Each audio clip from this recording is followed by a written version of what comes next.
Today, we're going to talk about what I call the hidden currency in filmmaking. It's not gear, it's not work ethic, and it's not drive. Although I think all of those are part of the equation for a successful career, what I'm talking about is something totally different. If you're new here, my name's Keaton. I am a DP based in Oklahoma. I also developed this app called Cinetemp. Cinetemp is a quick way to measure and calculate the white balance of a location. And in version 2.0, which we just released last week, we're also able to calculate the ND needed for a given scene. Now, we did our best to design this app to be a quick, usable tool on set, a very easy to use format and very easy to read. But we also did our best to keep pro users in mind. For example, if you find that your specific phone sensor is consistently off, you can go into the settings and offset your calculations there. But let's dive into point one, which is mentorships and getting started. Now, I've got a lot of different examples for this, but today I want to specifically talk about two. If you don't know much about my story, whenever I was 19, I had a brain tumor, and through the course of having the surgeries and getting healed, it changed the course of my life. Eventually, I met some people and I landed an internship at an ad agency. And through that internship at the ad agency, I met a director by the name of Steve Jones, who I then interned under him. And Steve really took me under his wing and taught me a lot about the industry. Whenever I was in this internship, I was really green. I didn't know anything about the industry, but what Steve did was let me shadow on meetings and let me come on set, and so I was able to learn the structure of the film industry and understand client relationships a little bit more. And over the years, we've developed a really strong friendship and even traveled a lot of the world together. But I think the big note behind this mentorship and what was important about this was it just allowed me the opportunity to learn. It wasn't a formal training. He didn't sit me down and teach me step by step, but he did allow me the opportunity to shadow him and just learn through osmosis and observation.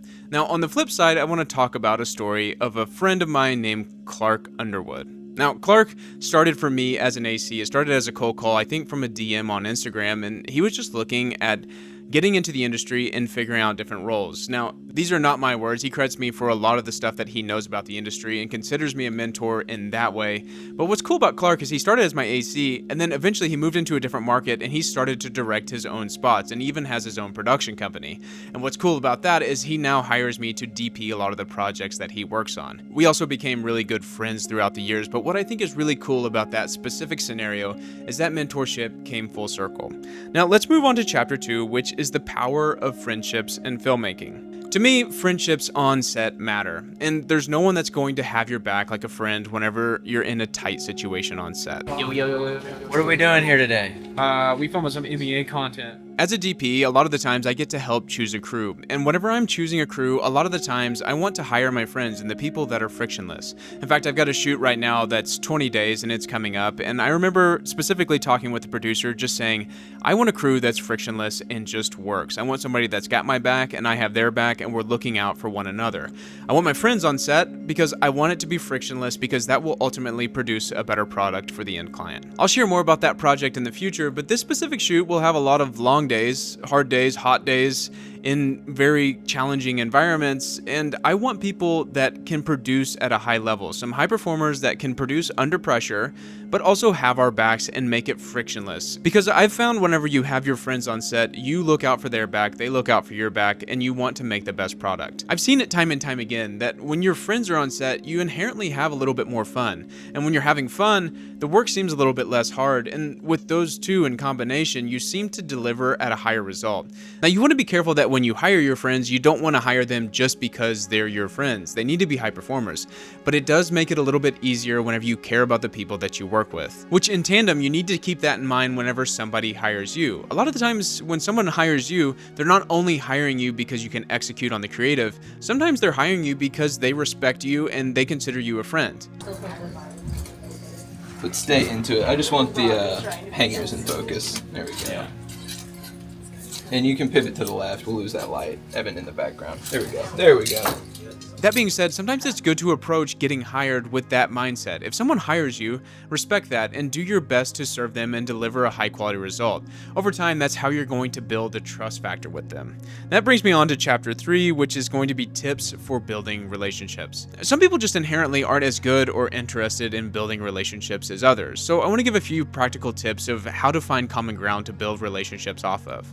The first point being listen more than you talk. From my experience, solid relationships are built off of common interests, and a lot of the times, if you're working in the industry, that common relationship can be film. But learn to ask questions about their personal life as well, because that will help you understand them better as a person. I found the more that you know about somebody, the higher chance you have of finding a common interest and even understanding them more as a person. And for me, I found it really difficult to find a person that I can't find absolutely anything that I don't like about them. Now, point 2 is being reliable. This is a tip that we've gone over in the past on different videos of how to get hired and how to stay hired, but specifically in building relationships, I've found a lot of the times that whenever I have a meeting and someone is consistently late to those meetings, I almost personally find it disrespectful of my time. I feel like they don't value my time as much as their time. And so whenever you're trying to build these relationships, always be vigilant and be purposeful in being on time and respecting their time. I found one of the best foundations for relationships is being on time, doing good work, and being somebody that they can count on. Now, point 3 in building relationships is similar and related to point 1, but that's finding common ground. Whenever you're asking questions and you're listening to their answers, do your best to find common ground and find shared interests in something that you can both relate on. It may be kids, it may be dogs, it may be art, it may be movies. I love football. I don't love football. I'll tell you what I love. I like Oklahoma football. Yeah. I like real football.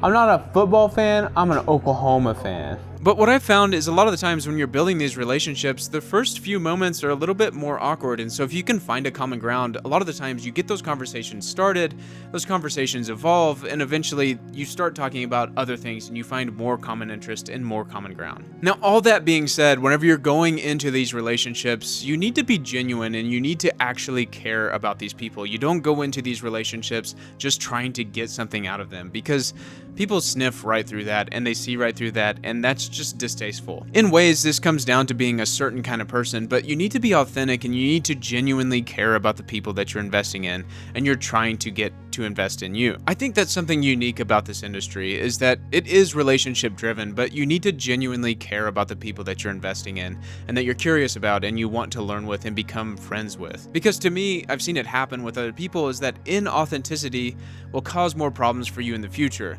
Sometimes you're able to gain these friends and gain these fast track motions and get some work, but eventually down the line, being inauthentic is going to cause you problems. To wrap this up and bring it full circle, this is something that I knew early on, but I just didn't know how to word it.